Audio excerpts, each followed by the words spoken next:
Estudando Sinapse, eu sou Isaura Mendes, professora de História, e hoje a gente vai iniciar o nosso assunto de Idade Média, começando aí com o Império Bizantino. Agora a gente vai conhecer, assim, por que existe divisão dentro da Igreja Católica, por que a gente tem dois papas.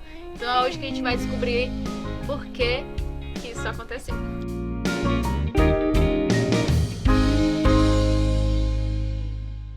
Império Bizantino. O Império Bizantino, ele vai surgir aí como imperador romano, o imperador Constantino, de que ele vai ser o imperador mais famoso aí porque vai levar o nome da capital, né? Ele vai ser o imperador do período de 306 até 312, e ele vai mudar o nome da capital do Império Romano, no Oriente, para Bizâncio.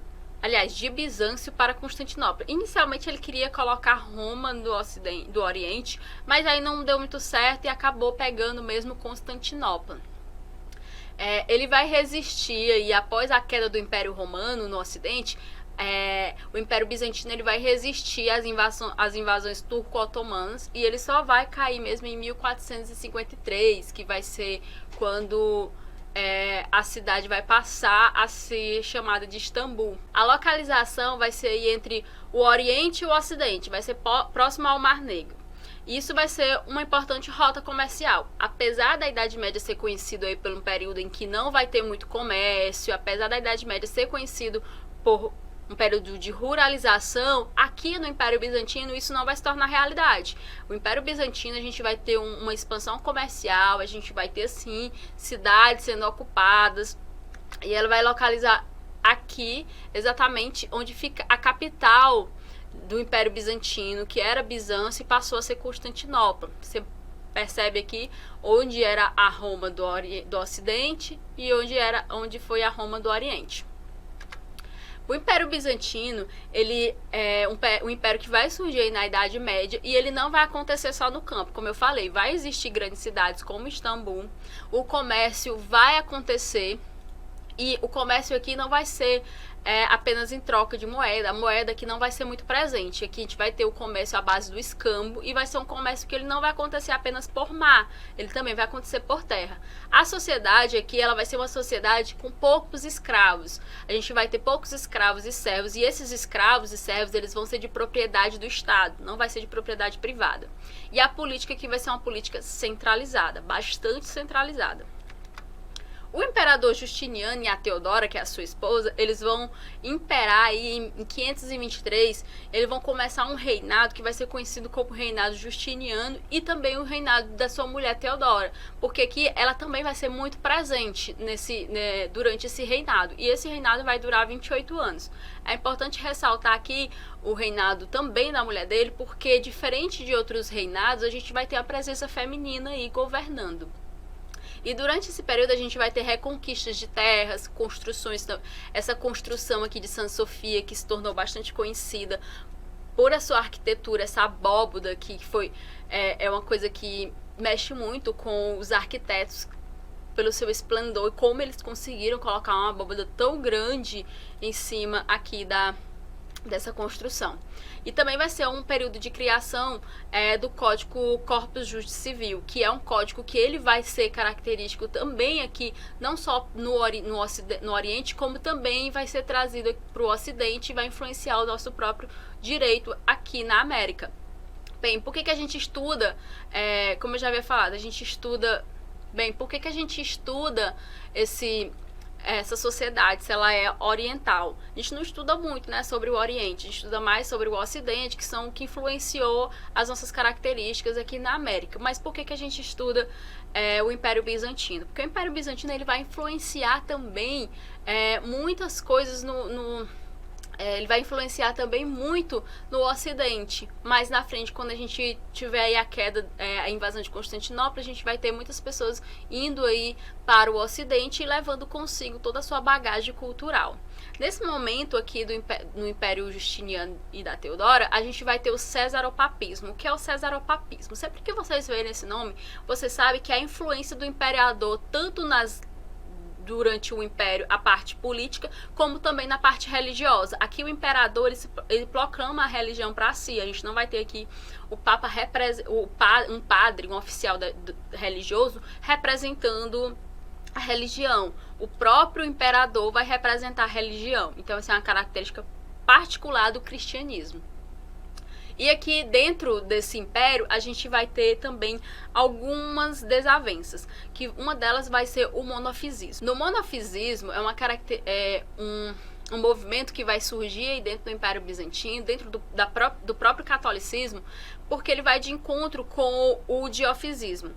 O diofisismo é uma característica do cristianismo que fala que Jesus Cristo ele tanto é humano como ele é divino. E esse movimento monofisista ele vai dizer que não, que Jesus ele é apenas divino, ele não é humano. Uma vez que ele é divino, ele não pode ser humano. Isso vai de encontro com ideias ali do Papa lá na Roma. Então vai ter um conflito interno dentro da religião católica. E outro movimento vai surgir, que vai ser os arianos. Os arianos, vindo do Ário, eles vão dizer que Jesus, ele é apenas humano, ele não é divino. Aí já diz o contrário aí do monofisismo. É outro movimento que vai surgir. E dentro da Igreja Católica, lá em Roma, eles vão começar a criticar o que está acontecendo aí em Bizâncio. E a gente vai ter outro movimento que vai ser muito conhecido para essa ruptura, vai ser o movimento dos iconoclastas. No Império Bizantino, a gente vai ter um movimento que vai de encontro com a ruptura de imagens. Iconoclasto, como a própria palavra diz, é a quebra de imagem. Eles não vão cultuar a imagem. Vocês podem observar que dentro dessas igrejas, vocês vão ter muitas pinturas e não vão ter imagens. Então, o movimento iconoclasta vai de encontro com a adoração de imagens. E isso vai fazer com que haja aí o cisma do Oriente. Esse cisma do Oriente vai ser a ruptura da Igreja Católica. Aí a gente vai surgir duas igrejas cristãs, que vai ser a Igreja Católica Apostólica Romana, que vai ser a lá de Roma, e a gente vai ter a criação da Igreja Ortodoxa, que vai ser no Império Bizantino. E aí vai surgir dois papas, que essa ruptura existe até hoje dentro da Igreja Católica. Todas as duas são cristãs, mas existe essa diferenciação aí da questão. Não só essa, existem outras características, mas uma das características fundamentais é essas que eu falei aqui para vocês. Uma característica desse império, como eu já havia falado, é a criação de corpus juris.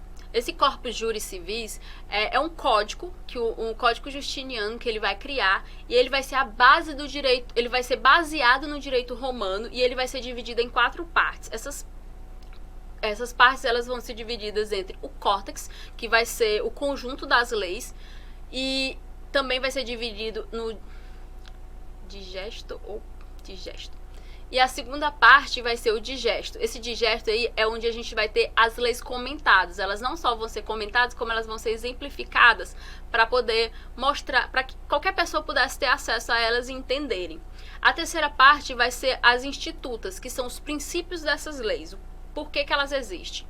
E a quarta parte vai ser as novelas, que é onde vai estar as novas leis. Então vai ser uma organização, um compilado aí de um código, que ele vai influenciar o nosso direito também.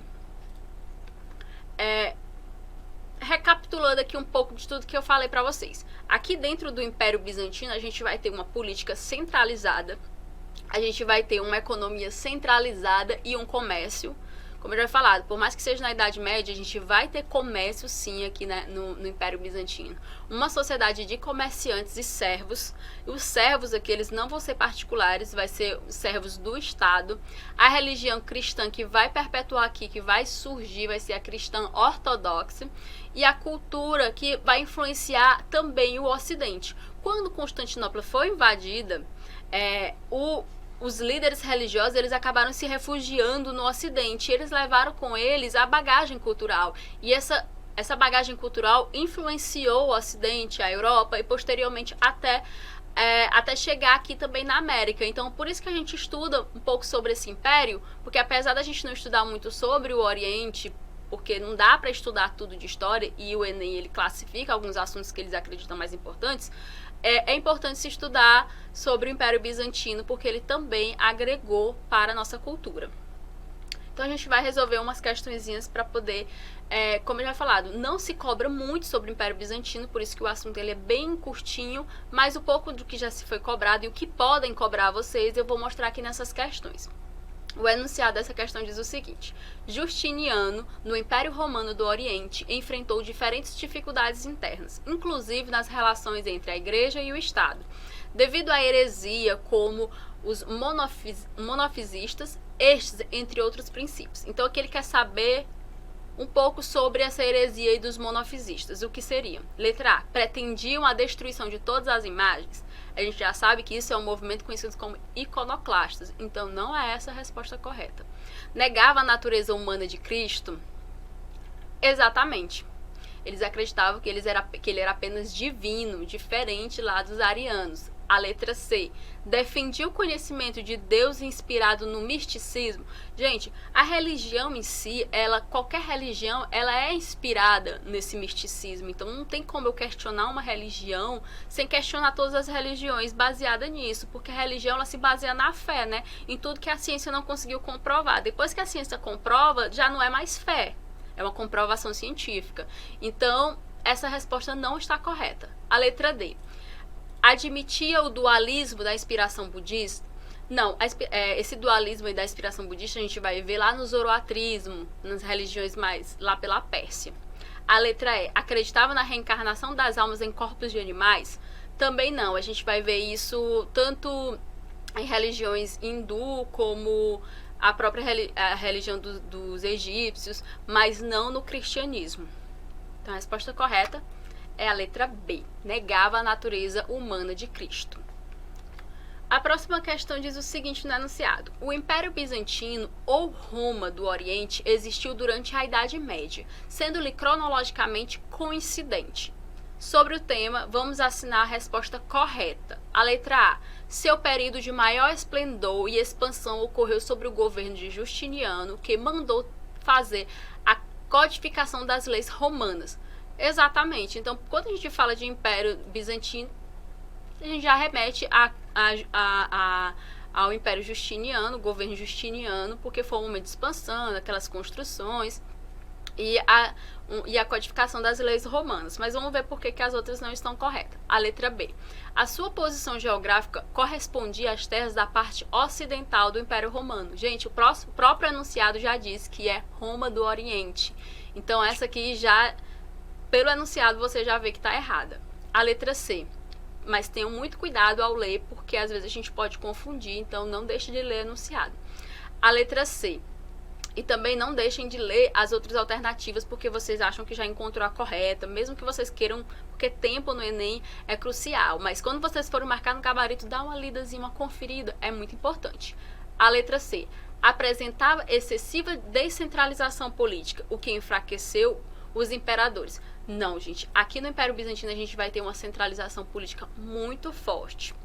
A letra D. Reprimiu violentamente a heresia dos cátaros, que ameaçava a sua unidade religiosa. A gente vai ter um conflito com os cátaros e os romanos antes da ascensão do catolicismo. A gente já falou na aula passada sobre esse confronto aí, que até as guerras púnicas. Então a gente não vai ter aqui nesse Império do Oriente influenciando aí basicamente o Império Bizantino nessa violenta ameaça aí. Isso não vai acontecer. Na verdade, isso já tinha acontecido. Letra E. A força da cultura romana fez com que o latim fosse língua de emprego geral? Não. Essa resposta não está correta, porque a gente vai ter... Isso não é... Você pode até achar assim, tá correta, porque o latim virou uma influência, até mesmo a Bíblia era escrita em latim. Mas isso não vai de encontro com o que a pergunta está fazendo. Sobre o tema, qual é o tema que ele está querendo saber? É sobre como cronologicamente coincide o Império Oriental durante a Idade Média. Então a resposta correta realmente é essa aqui, a letra A. A próxima questão diz o seguinte no enunciado: entre os fatos citados abaixo, assinale aquela que não ocorreu para a difusão da civilização bizantina na Europa Ocidental. Então, aqui o que ele quer? Aquela que não ocorreu. Então, prestem bem atenção. Ele não quer a resposta correta, ele quer aquilo que não aconteceu. A letra A. a fuga dos sábios bizantinos para o ocidente após a queda de Constantinopla. Então a gente sabe que isso aconteceu. Quando Constantinopla caiu, a gente vai ter os sábios bizantinos indo se refugiar no ocidente. Por isso a gente vai ter aquele intercâmbio cultural, além também do comércio, que vai ser um intercâmbio cultural. Então aqui a resposta, como ela está correta, na verdade ela está errada, porque ele quer saber aquela que não concorreu. A letra B, a expansão da reforma protestante que marcou a quebra da unidade da Igreja Católica. Gente, a gente sabe que marcou a quebra da unidade católica foi antes da Reforma Protestante. A Reforma Protestante ela só vai acontecer na modernidade, então aqui ela nem tinha acontecido ainda. Essa ruptura aí vai ser no Cisma do Oriente, que a gente vai ter duas igrejas católicas aí se dividindo. Então essa está errada, então é a resposta correta. Percebe como isso confunde um pouco a gente? Vamos ver as outras se elas estão certas também. A letra C, divulgação e estudo da legislação de Justiniano, conhecida como Corpus Juris Civis. Correto, isso realmente aconteceu. Teve essa divulgação inspirada no direito romano e etc. A letra D, o intercâmbio cultural ligando o movimento das cruzadas. A gente vai ter um intercâmbio cultural aí ligando ao movimento das cruzadas posteriormente. Isso vai acontecer de fato, então essa resposta não está correta, porque ele quer saber a que não concorreu com a difusão da civilização bizantina. E a letra E, contatos comerciais das repúblicas marítimas italianas com portos bizantinos nos mares do Egeu e o Negro. Então, outra forma também de intercâmbio cultural foi esses contatos comerciais. A gente já sabe que o contato comercial, querendo ou não, de forma passiva ou não, a gente tem esse intercâmbio cultural. Então, aqui também está correta. E a resposta que ele quer é a resposta errada, que seria a letra B. Bem, gente, é isso. Eu espero que vocês tenham gostado, que vocês tenham aprendido. E até a próxima aula.